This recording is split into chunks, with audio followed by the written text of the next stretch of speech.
pinaagi sa gobyerno. May panibagong banat si dating Pangulong Rodrigo Duterte laban kay Pangulong Ferdinand Marcos Jr. kung saan inakusa niya itong nagbabalak umanong ibalik ang diktadorya sa bansa. Alam mo, si Mr. Marcos is veering towards a dictatorship. Mupusta ko sa inyo, dili na manaog pagkahuman sa iyang termino. Pareha na sa iyang tatay, magkagobot na punta. Because ang iyang buhaton, mag-declare na po martial law, pareho sa iyang papa. Ginawa ng dating Pangulo ang pahayag sa isang indignation rally sa Cebu nitong weekend.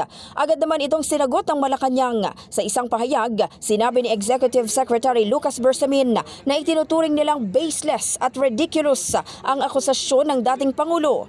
Isa raw itong kwentong kutsero mula sa isang taong mahilig magsinungaling at mag-imbento ng panloloko. Ayon pa kay Bersamin, ang pahayag ni Duterte ay isa na namang budol mula niya sa isang one-man fake news factory.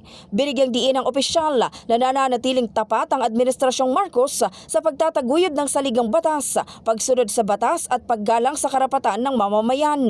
Tiniyak din niyang hindi babalik ang Administrasyong Marcos sa mapanupil na estilo ng nakaraang pamahalaan kung saan ang mga kritiko umano ay ikinukulong gamit ang gawa-gawang kaso at ang kill order sa ihayagang pinapahayag sa publiko.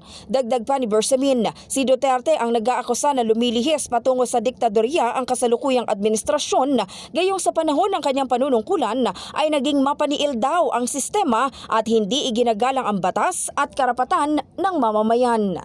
In the heart of changing lives, ito si Brigada Maricar Sargan ng 105.1 Brigada News FM Manila, The Music and News Authority.